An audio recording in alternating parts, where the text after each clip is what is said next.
Hey guys, I'm Junior here, aka Mustached Time, and I'm here to do another video game review. This time it's for a video game classic, The Legend of Dragoon. This came out in 1999 in Japan and came over in 2000. This of course is a classic RPG which follows Dart in his adventures as he comes across his fellow adventurers, and I'll be going over the story and gameplay and scoring them separately as I normally do for video game reviews. So, with that being said, in the story, as I was kind of getting into, we follow Dart as he loses his home in a tragic backstory. There, he meets up with Shanna, his caretaker at the time, his I guess babysitter, if you want to put it that way, initially. And along his path, along his journey to move outward from this experience, he comes across Rose, who has the Dragoon spirit of her own and has another one in hand, and it glows, signifying that Dart is of the Red Dragoon spirit. Once obtained, and after a few fights with either escaping from dragons or fighting them, the three of them sort of team up and also come across more heroes, such as, Albert later on, and Maru, Kongo, Hachel, Miranda, and so on and so forth. And each character brings in their own experiences, their own stories into their fold. Of course, we also had the passing of Levitz, who was the original holder of the Green Dragoon spirit, and that, as I mentioned, passes over to Albert. From there, we have King Albert, who is a character who wants to go beyond helping his kingdom for where he is. Shanna wants to continue to look after Dart. Rose, for a while, her motives are left a little bit mysterious, but we later find out that she was dealing with being this creature called the Black Monster, and the complications that came with that. Kongo was originally an enemy of an separate army, but he eventually joined the team. Hachel was a martial artist master looking for his, essentially his daughter, or granddaughter, or, relative. So each character brings their unique little story. Dart, obviously, dealing with after losing his home, taking on the responsibility of these ongoing quests, whether it's taking on a dragon or whatever, and going through the history of this war that is building, or has been building. There's a lot of reference to this 11,000 war of these dragoons that have been around for eons and eons, and it gets into the creator of said things, like Soa, the life bringer of death, or whatever. It gets a little bit tropey at the end there, but, as I mentioned, this is a bit more of a classic RPG. For things to escalate to that scale, do sort of line up with the timeline, I suppose, of when this came out. So yeah, pretty standard affair as far as story is concerned. Some of the things are just going to naturally be outdated, or in terms of being translated, aren't going to be translated as well as they could have been today. So you have a little bit of the awkward talking, the awkward dialogue, I should say. Little awkward moments. And there's probably a lot more I could have explored within the story. There is an event in the, I want to say, Disc 3, that allows you to travel to the previous moments. That was either in Disc 3 or Disc 4. Either way, I stuck to the main story. But there are little other mini-events that you can sort of find in certain towns. Like, just as an example, we found a little couple and we helped them get married in the Let's Play. And that was like one of these little side stories. And I'm pretty sure there's probably a lot more that I missed. Because, again, primarily focused on the main story. So, I'd probably give this between a 6 and a 7. Probably just a 7. In terms of, it was solid enough. 6 if you want to be really, like, you know, like, in terms of, like, you know, it's a little bit difficult to say 6. But there is the dialogue to look at, and it is the unfortunate circumstance of a game that came out at that time, is that you have to deal with the rough translations and whatnot. So that's that. Anyway, let's talk about where the game gets a little bit more interesting, and that's, to me, is the gameplay. Now, of course, this is a typical RPG. It's a turn-taking system with leveling up and all that stuff. So with that considered in mind, there is a bit of a grind to the game, and I wanted to mention this first because it's probably the roughest part of the game. The level of escalation is a term that I've used in the past. Now, what level of escalation means? For those of you who don't know, it's a part of the game where you're going through and you're having an easy time, and abruptly, what the enemies you are facing, they get a lot more difficult to defeat. That's generally what I mean when I say the level of escalation. And in this game, in The Legend of the Dragoon, the level of escalation is a bit odd in its experience giving. It's relatively slow in that grindy sort of way. And it only seems until way, way late in the game where the levels actually start to make an impact. And there was one area, as you probably saw in the Let's Play, where the level escalation came in the form of a boss. And this boss showed me that I was completely underleveled at that point in time and needed to definitely grind out a lot more, dealing with grunts and other enemies of that variety. And again, the experience just was going up a little bit slower. And it was only after the fact of seeing that I learned that the final level of this game is technically level 60, which is, I think, why they tried to make the leveling up a little bit slower in this game, because the maximum level back then for this game was a lot lower too. So it was a bit of a compensation, and as a consequence, the level of escalation in terms of getting to that boss in particular was I felt it was a lot pretty unfair in terms of like not prepping you up properly for such a boss. And continuing on, the final boss, I would also argue, is a sort of level of escalation issue. But the experience that the enemies at the end give are a lot higher.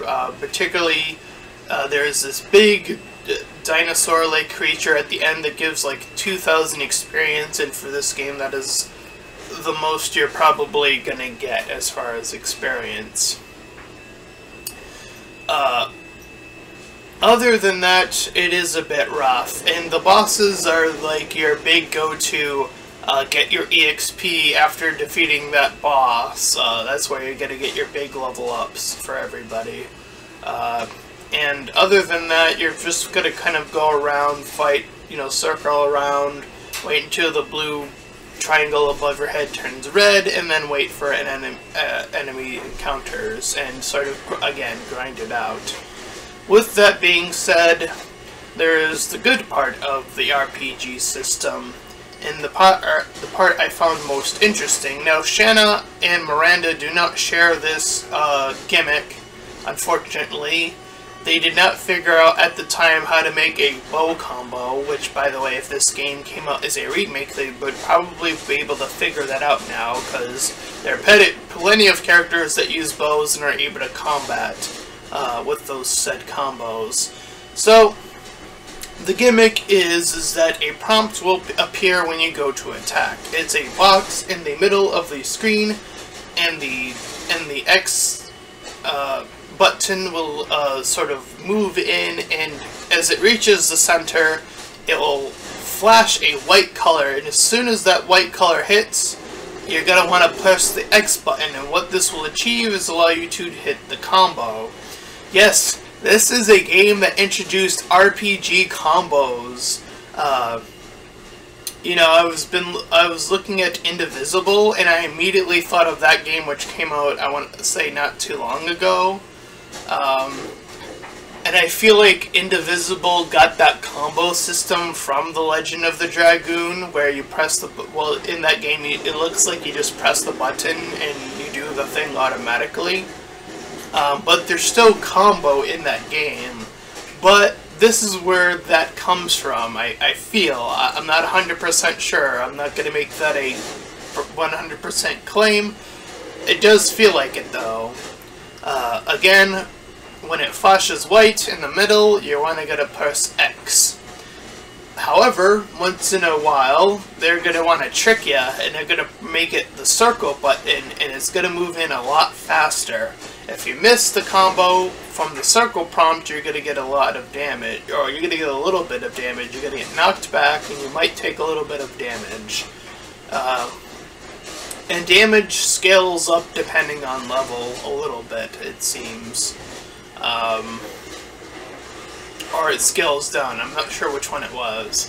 I wasn't paying too much attention to when I got knocked back in the gameplay. I just noticed that whenever I missed the circle prompt, that is what would occur. So with that being said, it's good to figure out each character's combos, unless you're going to end up using Shanna or Miranda, which again I feel like is a little bit of a disservice for those characters not to have combo. It feels like it kind of misses out on the whole gimmick that they were trying to go for in this game primarily. So I personally never ended up using either of the two of them, and figured out other characters' combos instead. I feel like it makes the RPG more interactive. I wish more RPGs would do this, honestly. Again, I've been saying this since pretty early on in the Blitz play of like, man, I would love to see a remake of this game. I think that would do really, really well. Just with how far we've come, there has been some years of, I've seen it on pop up of like, you know, people still clamming for a remake or a sequel. As I said, I probably would lean a little bit closer to a remake at this point. It does feel like a complete story. It doesn't feel like it needs a sequel per se. And if they were to do a sequel, I would my suggestion at the end of the finale previously would be to have it set years later and a whole new generational sort of gap there. So the gameplay definitely has some faults, and it has very interesting elements in terms of the gimmick of having your roleplay characters feel more interactive. You always feel like you're in the moment as you are paying attention while it's each character's turn. You want to make sure you're hitting those combos, because if you don't, if you fail them, even on the X prompt, your character will just stop and you will do a lot less damage. So it's combo for damage sake. And that's going to help you out a lot later on, especially with the later bosses. The final boss in particular was really easy once I got the combos down, and once I was that a proper enough level. So it's a combination of the two things that's really going to help you out there. Finding the spots where you're going to get a lot of experience. Again, a lot of that comes at the end there. There's like, again, that one other spot before another boss that comes up, where you're just going to want to train. This is definitely a game where, in the mindset of the RPG, you're going to want to look around, you're going to want to open chests, you're going to get items, and that's another thing I should mention, is that the whole game, in terms of picking up items, you only get 32 in terms of usable items, and you're capped at the entire game at 32 items. It's a little bit of a nuisance, to be honest. It does make you think about like what you're gonna take out, though, so it's a little bit of a thinking, you know, exercise in that regard, I suppose. With this game being a classic, you know, there's certain elements that a remake would probably sort of take hold over, in terms of like there'd probably be like a map, where there is none in this game, you know, things like that to just provide it like to be just a more streamlined sort of game, in terms of you just kind of figure out where to go a lot easier. But considering that this was this is made by Sony Entertainment, like this is like exclusive for the PlayStation 1. Again, coming out in 1999. I don't like the possibility of a remake. I don't think that's a possibility. I don't think there's a possibility for a sequel even. I mean, unless like I don't know like if Sony Entertainment even makes games anymore within that company name anyway. So yeah, as much as we want it, I would want to see if there's like any people who've been trying to make a fan game of this, honestly. That'd be pretty interesting to check out. Other than that, I would give the gameplay between a 7 and an 8, and I would hold back on the 8, honestly, just because of the grind. And not so much that, but it's the level of escalation that I felt was a little bit unfair. Which, you know, as a counter-argument, I would say it sort of requires you to be in that mindset of grind. So, I would still say a 7 out of 10. Still really, really solid. So both scores were a 7 out of 10. With time being a thing that I'm trying to consider as well. With that, I'd like to end my review of The Legend of the Dragoon.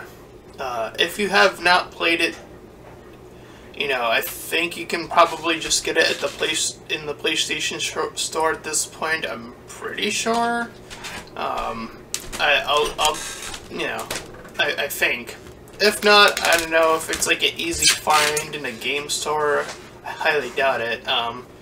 But if you have not had the pleasure of playing this game, if you do have the opportunity of finding it, I would recommend it. You know, keep in mind it being a classic and all, and what that would mean in terms of what you're gonna get. But yeah, it is definitely a classic, and definitely was worth playing for me. It was interesting to roll back the clock once again for a full Let's Play. this will definitely not be the last time that that's going to happen, so hint hint and nudge nudge for future potential Let's Plays is that there's probably going to be more classics coming down the line. So if you enjoyed the Let's Play and if you enjoyed this review, then please feel free to like, comment, and subscribe. Also make sure to check out those links in the description. One will head you over to my Discord server, the other to my Patreon page. Any donations are greatly appreciated. Until next time, everyone. Bye-bye.